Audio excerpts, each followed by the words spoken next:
You know the story. We've all heard it 1,000 times. A couple of brilliant college kids, probably in a dorm room, fueled by pizza and a revolutionary idea, they build a company from nothing, and through just sheer genius and determination, they raise money, hire a killer team, and boom, fame and fortune. It's a great story, right? It's the modern American dream. But here's the thing. It's mostly a myth. This quote from Eric Ries, the author of The Lean Startup, hits you like a bucket of cold water. Because the grim reality is, for every big success story you see splashed across the news, there are hundreds, maybe thousands, of others that just fizzle out. That myth of the lone genius is so seductive because it tells us that if you just have the right stuff, success is guaranteed. And if you fail, well, maybe you just weren't visionary enough. But what if that's all wrong? What if there's a better way to build a company? A process that can actually turn that risk of failure into a roadmap for success. And look, Ries knows this pain firsthand. His first company was built on what seemed like a fantastic idea. They had an amazing team, incredible technology, and a great product. They were creating a way for college students to build these online profiles to share with potential employers. Sound a little familiar? The idea was solid, but they were basically doomed from the start. He even tells his painful story of standing in the rain arguing with his co-founder as their company was completely falling apart because they had burned through all their money. They'd done everything the old playbook said to do, but they still failed. Why? Because they didn't have a process to navigate the chaos. So it all begs the question, right? Why does this happen again and again? Is startup success really just a lottery ticket, a combination of good timing and good genes? Or is there a process, something that can actually be managed, learned, and taught? This is the huge question that the Lean Startup tries to answer, and it shifts us away from the heartbreak of failure towards a new, more scientific way of thinking. Okay, so the first big mental shift we have to make is this. Entrepreneurship is management. Now, I know what you're thinking. Whoa, hold on. Entrepreneurship is supposed to be cool and exciting. Management is, spreadsheets and meetings. But we got to look past those stereotypes. A startup is an institution, not just a cool product. And building one requires a totally new kind of management, one that's designed specifically for its wild, unpredictable environment. This is the book's formal definition. And honestly, every single word here matters. A startup isn't just a product, it's a human institution. And it's not just building something, it's creating new things. But the real kicker, the most important phrase in this whole definition is under conditions of extreme uncertainty. That uncertainty isn't a side effect of the job, navigating it is the job. The old way of doing things was borrowed from big established companies. You'd write a perfect 50-page business plan based on months of research, and then your only job was to execute that plan without any mistakes. The problem, that only works when you have a long, stable history and a predictable market. Startups have exactly zero of those things. The new way, the lean way, is to start by admitting that your initial plan is basically a collection of guesses, and your real job is to test those guesses as quickly and as cheaply as you possibly can. So if you're not just following a static plan, what in the world are you doing? Well, you're steering. You're navigating through that thick fog of uncertainty, and to do that, you need an engine.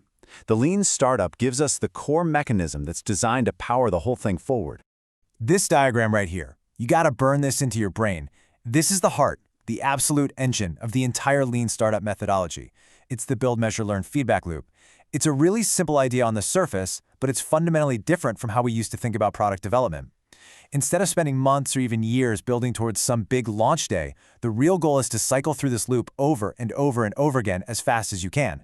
So let's break it down. It all starts with an idea, a hypothesis. The build phase is all about turning that idea into some kind of product or experiment as quickly as humanly possible. Then, in the measure phase, you get that thing in front of real customers and you collect cold, hard data about what they actually do. Not what they say they'll do, but what they do. And finally, in the learn phase, you look at that data and you ask the tough question. Was our hypothesis right? And based on that answer, you decide if you should keep going or make a change. And that learning feeds right back into your next idea, and the loop starts all over again. And here's the crucial part, the thing you have to get. The fundamental job of a startup isn't just making things or raising money.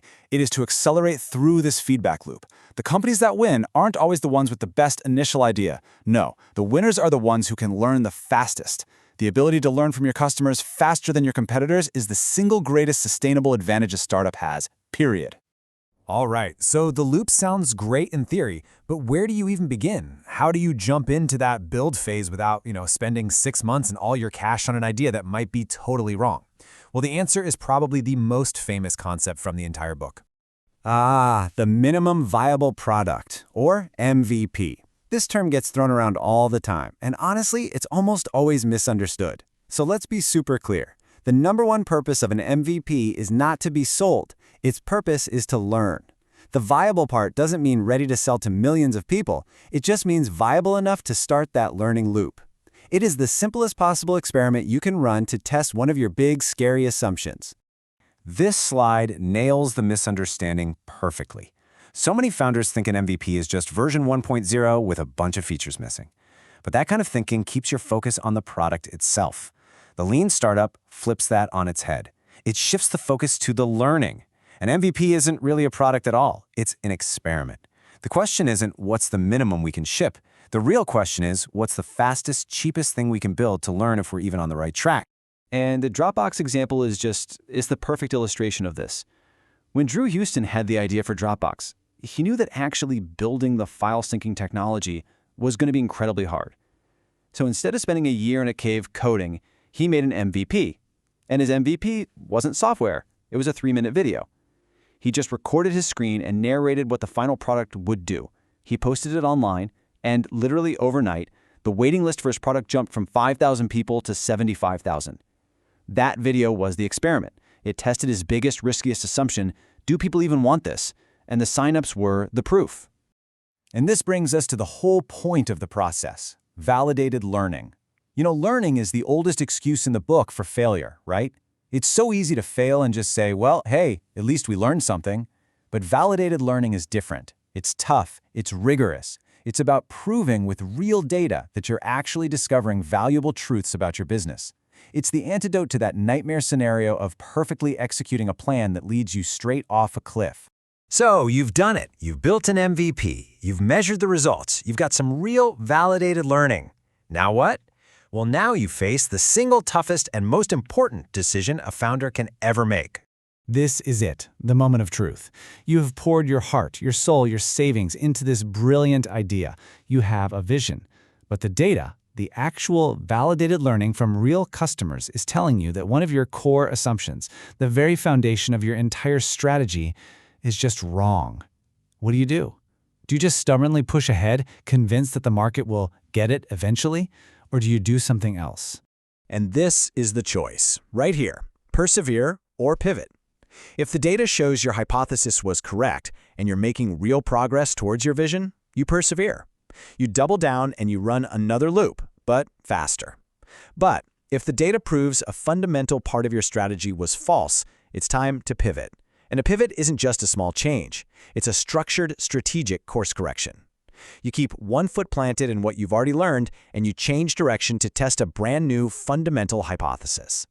And this is so important to get right. A pivot is not an admission of failure. It is the absolute embodiment of the entire lean startup idea. It's an acknowledgement that your first strategy was just a guess. And by testing it, you bought valuable, expensive information. You acquired validated learning. A pivot is how you put that learning to work. It's a smart, disciplined change in direction based on evidence, not a sign of a failing team. And that brings us to the ultimate takeaway, the whole point of this entire system. All these concepts, the build, measure, learn loop, the MVP, validated learning, the pivot, they all serve one single purpose. They are tools to help a startup navigate that extreme uncertainty, to find the answer to one question: what is the right thing to build? Because honestly, building something that nobody wants is the ultimate form of waste. The real goal is to figure out what customers actually want and will pay for, and to do it faster than anyone else. So let's make this real for a second. Think about your idea, right now. Maybe it's a startup, maybe it's a new project at work, doesn't matter. If you had to bet everything, your life savings, on it today, what is the one single, riskiest, leap of faith assumption that underpins the whole thing? The one thing that absolutely must be true for it to succeed? And more importantly, what is the smallest, simplest, fastest experiment you could run, maybe even tomorrow, to get real data and find out if you're right?